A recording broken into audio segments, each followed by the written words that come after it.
Ayan, mga ka-popcorn, sa wakas nagpalit na rin ako ng headset. Regalo ko sa sarili ko. Kasi kawawa naman yung favorite headset ko, yung color purple.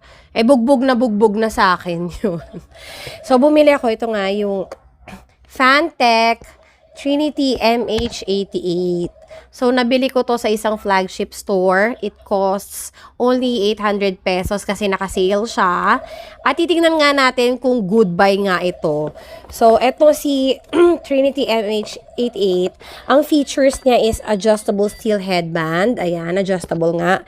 Adjustable ear cup handle. Eto, naiikot-ikot daw siya. Mamaya natin testing kasi gamit ko siya ngayon. Tapos, foldable microphone. Eto nga, si foldable microphone. Yan, foldable nga ba? Parang masyadong malambot. Ay, hindi ko alam kung talagang pwede mo ba siyang ipwesto ng ganyan or mas mataas. Parang hindi naman.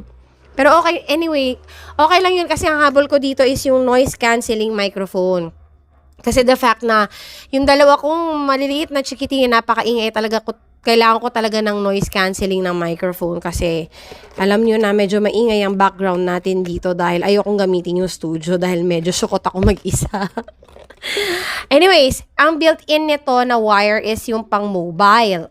Pero meron siyang free ganito connector. Adapter. Para sa PC. Yan ang free niya, nakakabit siya doon. Pero ang built-in is for mobile.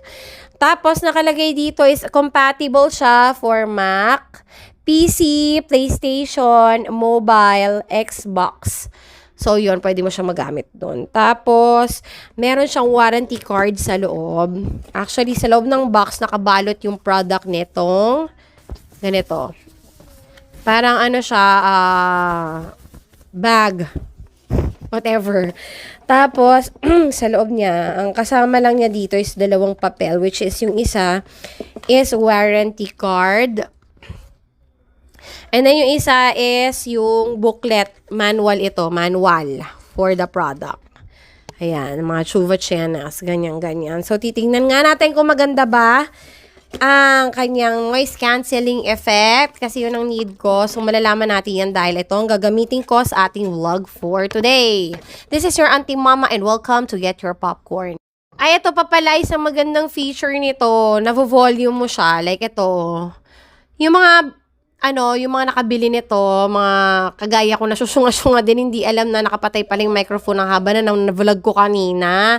Tapos nakapatay pala yung microphone, meron pala tong on and off switch at yung volume pala dito sa gilid makikita. So, ang ganda, 'di ba? Pwede mong lakasan at hinaan yung iyong boses na ire-record.